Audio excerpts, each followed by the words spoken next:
bienvenue à tous. Alors, imaginez la scène. Paris, pleine Fashion Week, haute couture, le défilé Schiaparelli. L'ambiance est... Électrique. Les photographes sont sur les dents, chaque arrivée est un micro-événement.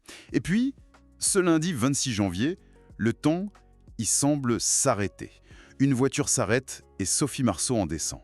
L'icône absolue du cinéma français. Mais voilà, elle n'est pas seule. À ses côtés, il y a sa fille, Juliette Lemley. Et là, il faut bien mesurer ce qui se passe. Ce n'est pas juste une sortie en famille. C'est leur toute première apparition publique commune en... En plus de 16 ans. 16 ans, oui. C'est énorme. Et pour marquer le coup, elles ne choisissent pas n'importe quoi, mais l'un des défilés les plus scrutés de la planète. C'est un geste fort, une image pensée. Et c'est précisément ça qu'on va explorer ensemble aujourd'hui. Tout à fait. Pour cette analyse, on s'est plongé dans les sources qui ont couvert l'événement, notamment un article très détaillé de Marie-France. Et notre mission, c'est de décortiquer pourquoi cette simple image a eu un tel impact. On va vite voir que la mode, en fait, ce n'est que la partie visible de l'iceberg. En réalité, on va parler de mémoire collective, d'héritage, de la construction d'une image. C'est une histoire qui se raconte en une seule photo. Alors, commençons par le commencement, par ce qui saute aux yeux, leur tenue. C'est un dialogue de style qui est absolument fascinant. Sophie Marceau, elle arrive dans un tailleur-jupe noir. D'une sobriété. Et d'une élégance folle. Le blazer est parfaitement structuré, la jupe en satin, le tombé est impeccable. C'est l'élégance intemporelle, quoi. C'est sa signature. C'est plus qu'une signature, en fait. C'est une affirmation de statut.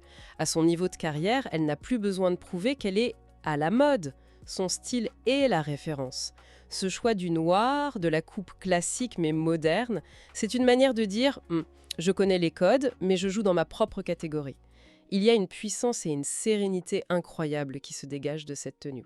Elle n'est pas là pour suivre une tendance. Elle l'incarne. Exactement. Elle est là pour incarner une idée de l'élégance française. Et juste à côté de cette incarnation du classicisme, il y a le choix de sa fille, Juliette, 23 ans. Et là, c'est un contre-pied total. Elle porte un ensemble en denim gris anthracite. Franchement, au premier abord, on pourrait se dire, le jean pour un défilé haute couture. C'est un pari. C'est un pari risqué, ça m'a surpris. C'est une réaction intéressante, parce que c'est précisément là que réside le coup de génie de son look. Le denim, c'est le tissu anti-luxe par excellence, le vêtement de travail du quotidien. En le choisissant, mais traité avec une coupe ultra sophistiquée, la veste courte, les manches évasées, la mini-jupe, elle ne fait pas un faux pas. Elle envoie un message très fort sur sa génération. Elle dit « Les anciens codes du luxe ne sont plus les miens. Je peux prendre le matériau le plus démocratique qui soit et l'intégrer aux standards de la haute couture. » Ah oui, vu comme ça. C'est une posture très contemporaine. Donc ce n'est pas du tout une opposition de style en fait, c'est plutôt deux manières de maîtriser les codes. Exactement. C'est un dialogue, pas un conflit. Sophie Marceau représente l'héritage, l'élégance établie. Juliette, elle, prend cet héritage et le traduit dans le langage de 2026. Elle ne rejette pas l'élégance de sa mère, elle la réinterprète avec ses propres références. Et il y a les détails aussi. Oui, les accessoires, les escarpins classiques pour la mère, les bottines pointues et le petit sac en cuir pour la fille. Ce sont des touches qui montrent une culture partagée du chic. Il y a une attention aux détails qui vient lier ces deux propositions stylistiques si différentes en apparence. C'est une conversation muette entre deux générations. Mais au-delà de leur tenue, ce qui a véritablement mis le feu aux poudres, ce qui a fait que cette photo est devenue virale en quelques minutes, ce n'est pas le tissu, c'est le visage. C'est cette ressemblance qui a tout déclenché, n'est-ce pas? Complètement. Et c'est là qu'on bascule dans une autre dimension. On quitte la chronique mode pour entrer de plein pied dans la psychologie collective, la culture populaire. La ressemblance est qualifiée d'étonnante, mais le mot est presque faible.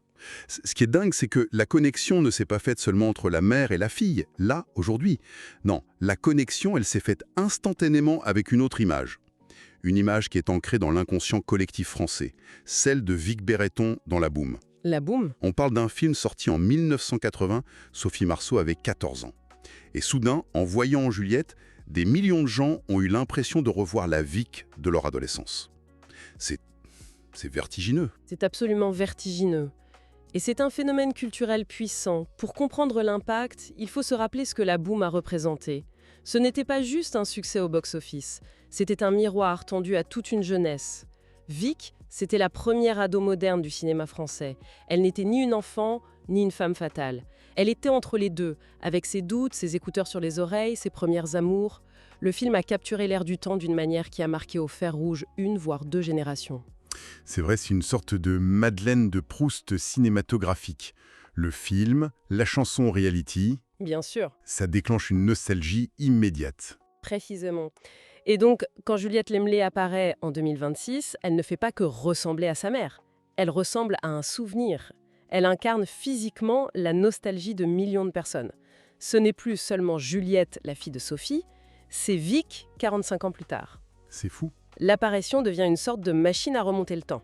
On ne regarde pas une jeune femme de 23 ans, on se regarde soi-même, plus jeune, à travers elle. C'est ça qui transforme un simple moment people en un moment mode et mémoire d'une rare intensité. La mode devient le vecteur d'une émotion collective qui la dépasse complètement.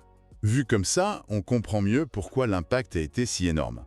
Alors, on a le style, cette conversation entre deux époques, on a la nostalgie, ce miroir temporel incroyable. Mais qu'est-ce que ce moment nous dit de plus profond? Sur la transmission, par exemple, entre une mère et sa fille. Tu mets le doigt sur le troisième niveau de lecture, qui est peut-être le plus intéressant. Cette apparition, elle a été universellement perçue comme un passage de flambeau, une transmission. Mais de quoi on parle exactement? Pas seulement de la beauté ou d'un certain goût pour la mode, non. On parle d'un héritage bien plus subtil, presque, Immatériel. voilà, immatériel. Il s'agit de la présence. Juliette Lemley est restée extrêmement discrète toute sa vie, loin des caméras.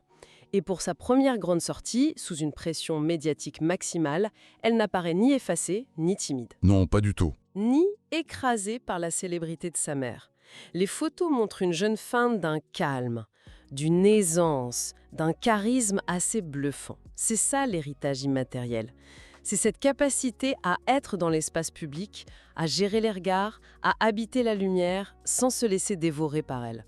C'est quelque chose qui ne s'apprend pas dans une école, ça. C'est un héritage qui peut être incroyablement lourd à porter, non? D'être constamment comparé, d'être vu comme la fille d'eux avant d'être soi-même. Bien sûr, et c'est là qu'on observe un phénomène fascinant, très propre à la génération Z des enfants de stars. Contrairement à certaines générations précédentes qui rejetaient parfois violemment l'héritage parental pour exister, cette nouvelle génération semble l'embrasser pour mieux le réinterpréter. On le voit avec Lily Rose Depp et Vanessa Paradis, Deva Cassel et Monica Bellucci. C'est vrai. Juliette Lemley s'inscrit parfaitement dans cette nouvelle dynamique. Elle ne fuit pas la ressemblance avec sa mère, elle ne cherche pas à la gommer.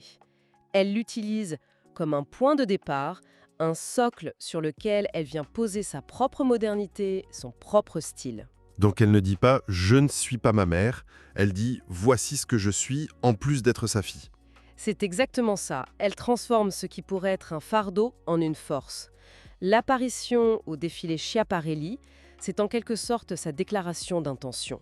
C'est l'introduction officielle d'une nouvelle personnalité à suivre, une personnalité qui bénéficie d'un capital sympathie et d'une curiosité immense grâce à sa filiation, mais qui montre d'emblée qu'elle a les cartes en main pour écrire son propre chapitre, que ce soit dans la mode ou ailleurs. Quand on rassemble toutes les pièces de ce puzzle, on se rend compte à quel point cette apparition était tout sauf anodine. C'était un coup de maître en matière de communication et d'image. C'est un cas d'école. En une seule sortie, elles ont réussi un double exploit. D'un côté, l'événement a renforcé le statut d'icône intemporelle de Sophie Marceau. Elle n'est plus seulement une actrice immense, elle devient une figure de la transmission, une matriarche au sens noble du terme. Oui, Et de l'autre côté, cette même apparition a servi de rampe de lancement spectaculaire pour Juliette Lemley. Le public a été captivé par le passé qu'il a cru reconnaître en elle par ce fantôme de la boum. Mais maintenant que l'attention est captée, tout le monde attend de voir le futur qu'elle va se construire. Le miroir nostalgique a parfaitement fonctionné, mais désormais, c'est son propre reflet que l'on va vouloir observer. Et cela nous laisse avec une question de fond, une pensée pour la suite. Notre analyse montre que Juliette Lemley hérite du charisme de sa mère, tout en traçant son propre chemin. Mais cela soulève une interrogation passionnante. Lorsque l'on est l'enfant d'une icône aussi aimée et que la ressemblance est un miroir si puissant du passé, comment parvient-on à définir sa propre identité publique ? La véritable réussite n'est peut-être pas de se détacher de cet héritage, mais de réussir à construire son propre avenir sans jamais cesser d'être, aux yeux de tous, le reflet d'un souvenir chéri. Et voilà, cet épisode touche à sa fin. Merci de l'avoir écouté jusqu'au bout, d'avoir pris ce temps avec nous. Si cette histoire, ce témoignage ou cette réflexion t'a marqué, n'hésite pas à le partager autour de toi. Ton soutien fait toute la différence et permet à ce podcast de continuer à vivre. Tu peux retrouver tous les épisodes sur Chroniques du Monde et nous suivre sur Facebook, Instagram, LinkedIn pour ne rien manquer.